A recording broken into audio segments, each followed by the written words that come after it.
Robert Wolf, thank you so much for joining us today. Thank you. Look forward to it. In addition to being chairman and CEO of UBS Group Americas, you've also been a member of President Obama's Economic Recovery Advisory Board. From both these perspectives, how far do you think the U.S. economy has recovered, and what are some of your biggest fears and concerns for the next 18 to 24 months? Well, it's the question everyone's asking, so I appreciate you focusing on really rebounding our country and its economy. I think the best way to look at it is the glass is half full. You know, there would be those that would tell you it's half empty. I would tell you we have a ways to go, but we've come a long way. You know, the stock market is up, 60%, from the lows. You have unemployment, which is still, hovering around 9.5%, 10%, but you've had 9 straight months of private sector employment growth, which prior to that you had near 2 years of private sector employment reductions. So I think you're seeing some private sector come back. You've had 2 years of a lot of productivity and efficiency gains by companies, which has been good to their bottom line, but now you're starting to see slowly hiring again. So the average work week, which was around 32.5 hours, is now at 33.5, which equates to almost 2 million job equivalents being gained. You're starting to see, export growth, partly because the dollar's been a bit weaker, but also partly because some of the emerging countries are growing faster than we are and are looking to buy our product. So industrial production's doing a little better. The consumer, although in more of a savings mode in the past, which I think's good, because everyone was over-levered. The consumer, the household, the Wall Street firms, everyone was over-levered. But now we're in an environment where over the last 2 years, as we've de-levered, people are now starting to feel a little more comfortable spending as the consumer, which is important, I think, for this country, because consumer spending is I think something like 70% of our GDP. The one business line that continues, I think, to bring a concern to everyone in our nation is the housing market. We are in a situation where foreclosures remain high. And I think that seems like it's going to stay that way for a while. And new housing's not being built. And so the construction industry, my guess is still makes up the highest percent of unemployment. Some people call it almost a foreclosure crisis. Do you agree with that characterization? If so, what's your analysis of that situation and where it's going to go? Meaning that the foreclosure and housing crisis brought us into a recession, or do you mean that going forward, that we're in a foreclosure crisis? I think, being a Wharton guy, I look at supply and demand economics pretty closely. My guess is there was a period of time we were in it was an overbuilt asset class. We had a lot of people buying first homes that probably weren't ready, and we had a lot of people buying second homes that probably weren't ready. We were giving more leverage than people actually could afford, and for the most part, people were buying a house for 100 cents on the dollar and valuing it at 120 cents on the dollar before they moved in. That type of environment can only last so long. So what took 10 years to build up, unfortunately, seems like it's taken, a year to come back down. Listen, we are still going to have, a housing market that has new construction, and that's going to be important. But certainly it's going to be a very slow period to get the housing market back. I think foreclosures are, it makes us all very nervous. I mean, there are some areas of our country that have, the housing somewhere between 30 and 50% of all mortgages are in foreclosed in a foreclosed environment. I mean, that's not good for the neighbor who's bought the house. That's not good for the neighborhood. That's not good for the school system. It's better to have houses where people are living in, but it's going to take time. And I think as new supply slows down, which it is, and pricing gets repriced, so we're at a better pricing for new homes and existing homes, then you'll start seeing people go back into the homes because they can afford it for the right reasons, not because we're being levered, as a country. Right. Turning now to the housing finance market, what do you think is going on with mortgage-backed securities? Are they selling? And if so, who's buying them? So we're getting a little technical now, which is fine.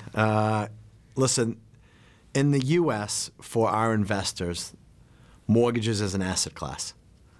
It is not an asset class all over the world. It's, for the most part, a very U.S.-centric asset class for our investors. And my guess, it makes up, somewhere between 25+% of the asset class. You have people that are in rates product, which is usually governments and mortgages, and you'll have people which is an equity product, and you'll have people in credit product. And that's really the asset class with, now people getting into precious metals and currencies, but that's still a smaller part of asset classes. 90% of our mortgages are backed by GSEs. So we have become a government-run mortgage environment. And I know that the White House, led by the Treasury, are looking at GSE reform as one of their key mandates for 2011. I'm not sure which way it will go. You could see, there's those who argue it should be from the public sector. There's those that argue it should be private. Most agree it shouldn't be a combination of private and public, which got us in trouble in the first place. But equally, most agree it's going to be a very difficult and long term to transition where we are today to bring it to either one or the other. So I think, I'm a public sector guy with respect to certain government-run agencies. With respect to the housing market, okay, I'm a private sector guy. I believe in capital markets and in free markets, and my view is, if we can find the appropriate transition, it would be great to move housing back to a private sector mandate. That would be what I think is I don't think it's the government's responsibility to be the financier for the housing. But it will not be without a difficult transition. Sure. You referred earlier to the unemployment rate, and of course the biggest concern today is jobs. To what degree, when you look at the current joblessness situation, do you feel that it's a result of structural factors, meaning those jobs have moved elsewhere and they're never going to come back? And to what extent is it cyclical in the sense it will respond to some stimuli? This is a great question. It's very timely. We had our meeting with the president a few weeks ago, our public meeting for the President's Economic Recovery Advisory Board, which you mentioned earlier. We call it the PRAB. And we spoke about unemployment structural, versus demand-driven. I think it's both, and I'm not hedging myself. I've been a trader most of my life, so I'm not one that normally hedges on an answer. I think in some ways there's a mismatch on skilled labor, based on, we're moving in some ways into the green environment and in technology, and whenever something's relatively new, there's going to be some sort of mismatch in skilled labor. We for the most part, have been a construction and service-led nation for the last, 20 years. It's been, pretty much barbelled. We have not been a nation that's led, recently by manufacturing and making things.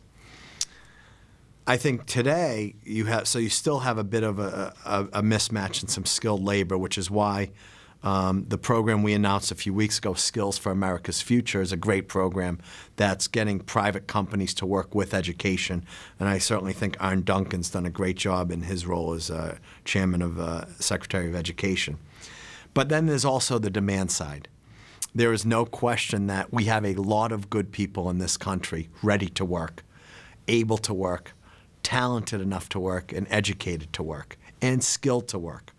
But we don't have literally the demand, because either businesses are still scared that there's a possibility of a double dip, or they're not seeing the top line growth.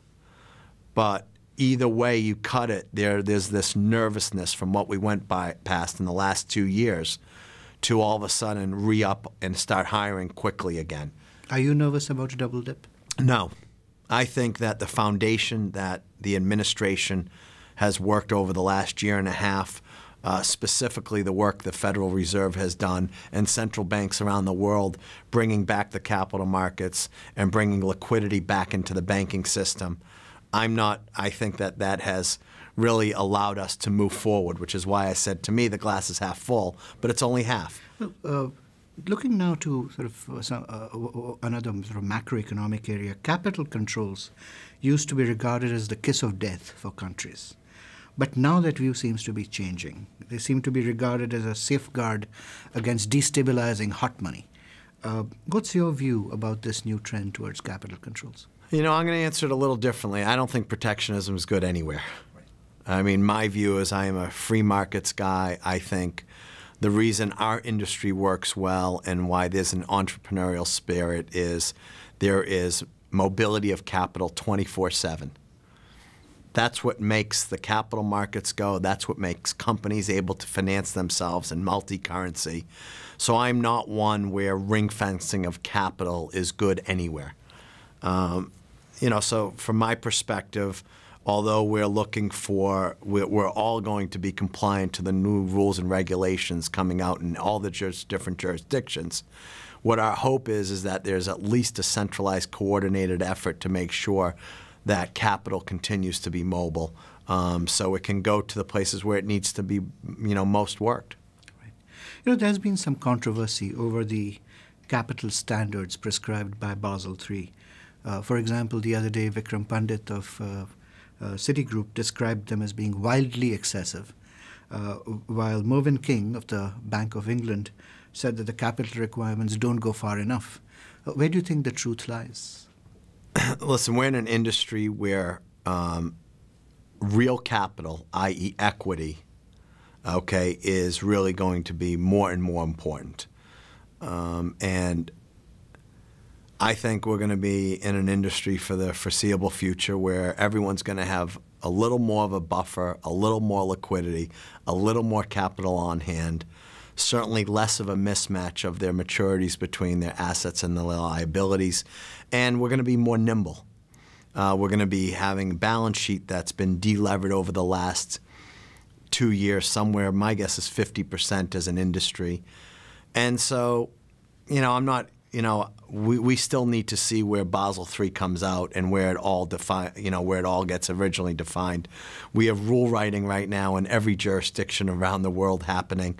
But certainly, being a firm that's headquartered in Switzerland, we're not surprised that Basel III will have, more capital, and they're looking at, how do hybrids look and what's tier one common equity.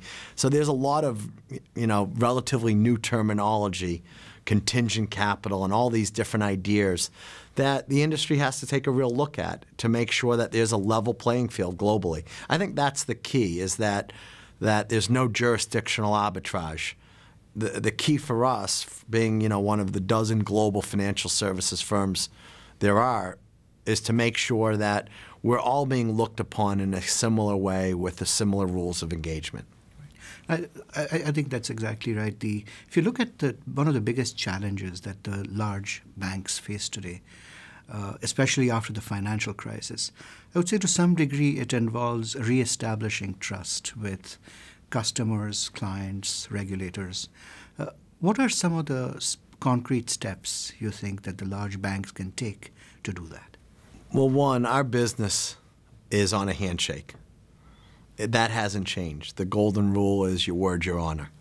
And so at the end of the day, over the last few years, our ethics have been challenged by the public, by our shareholders, by our clients for the right reasons.